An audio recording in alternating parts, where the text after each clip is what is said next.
G'day ladies and gents, and welcome back to Star Citizen with Mags, and today we are going to do a little bit of a extraction mission.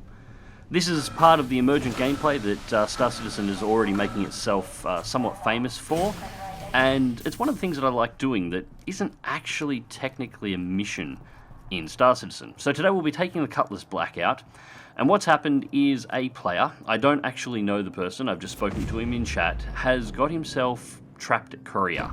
Korelia, of course, being the PvP space station that is also the place that pirates or anybody with a criminal rating has to go to in order to clear their criminal rating and get access back to Port Olisar.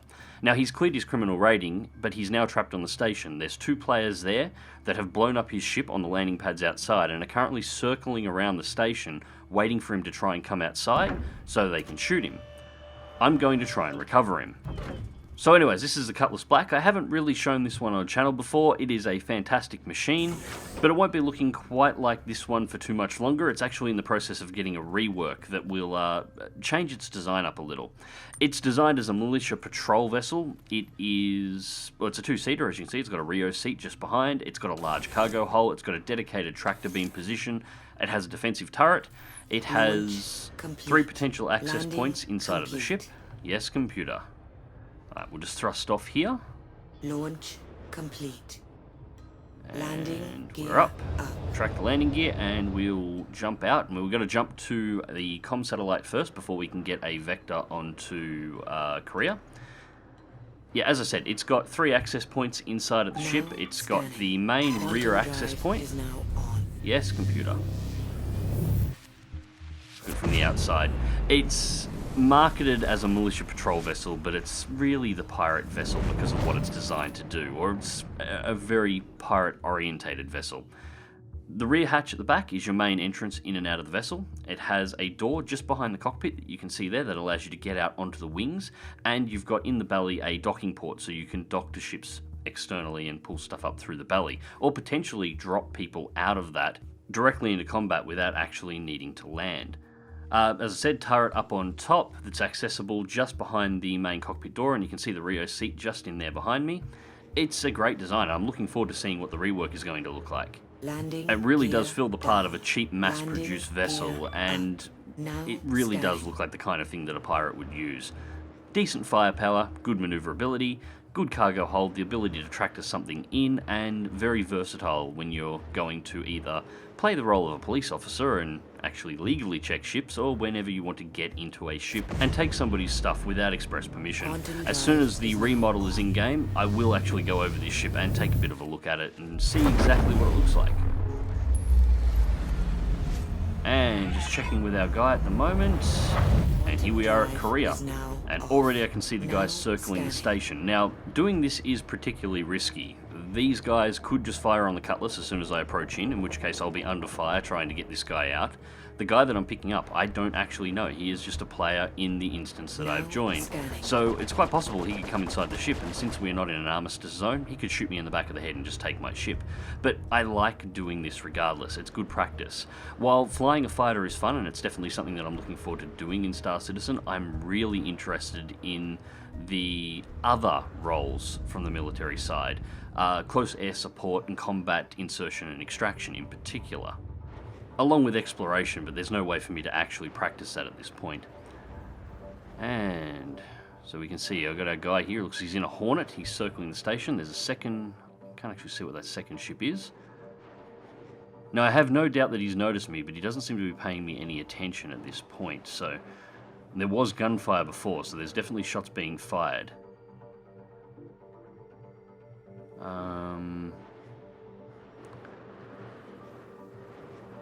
I'm going to approach in. I'm going to put this down on pad 6. It's right in front of an airlock. Oh. Drop this down a little bit. Right, there's definitely shots being fired, so there's combat happening somewhere, but none of it seems to be directed at me at the moment.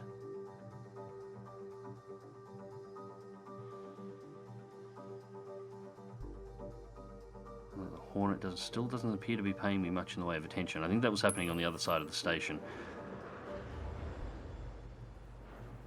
Alright, so I've just let our guy know that that I'm going to be doing the pickup on pad 6. I'm hoping he knows how to get to pad 6. bring this one down gently. Landing gear down. Landing request approved. I'm keeping the finger on the thruster controls right now, so if I start getting under fire, I can bug out of here in a real hurry and circle back. The shields on the Cutlass are pretty good. It should take a few hits from a Hornet. If it was a Super Hornet, I would be more concerned, but it looks like I'm pretty sure it was just a normal Hornet. Landing complete.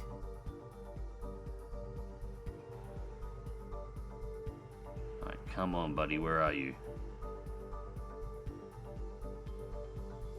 I'll let him know that he... Yeah, there we go. Let him know that I'm down.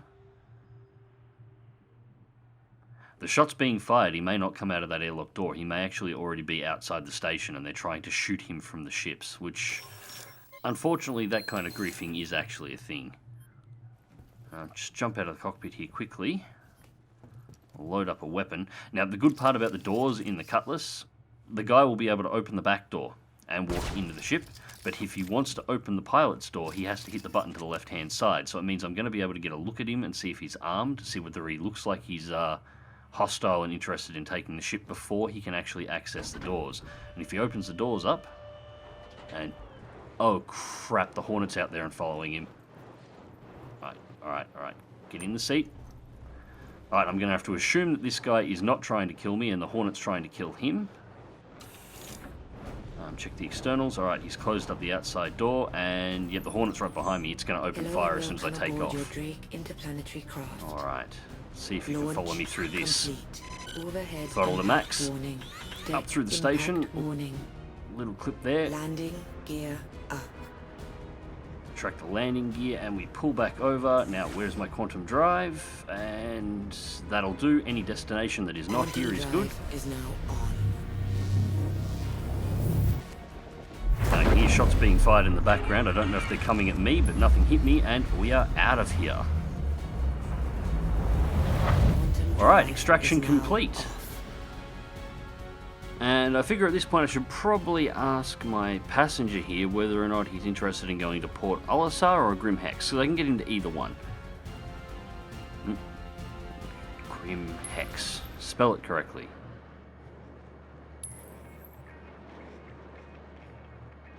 And where are we going, mate? Come on. I need a destination. I probably should have asked this in the first place before doing a pickup.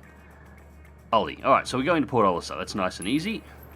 And where did I leave Port Olisar? Nope. I can't wait until we get the new mapping system. It is going to be so much easier than trying to find through all the waypoints. There we go. Quantum drive. This is always an interesting QT jump when you fly in directly at the Crusader gas giant. You can get close enough to that thing that you will just explode. Drive is now off. And there we go. So now we're inside of the armistice zone, so I am completely safe inside of the ship now. Even if he wanted to, he couldn't shoot me. Although, yeah, seems like a pretty good guy. He just wanted to pick up, which is fair enough. We'll bring it in on, I believe this is pylon D. Landing gear I think. down. Actually, no, we won't land it out here. No point in landing on pad 0. That's for starfarers and, you know, at the very least, constellations. We don't want to put it down there. We'll pick one of these over here. Approved. And we will drop it down. Sensitivity on my thruster controls is a little bit too high. I'm going to have to go into the options and play with that a little bit. It's just a touch much. And there we go, return to Port Olisar. So combat extraction has been completed. And generally what I do at this point, hang on, there we go.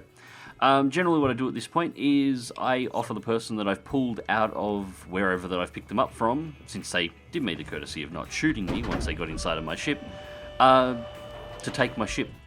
It's no great loss to me. Once they fly off in it, I can just spawn in a different ship and continue playing. So hand the Cutlass over to the player so he can have a play around with it if he doesn't already have one.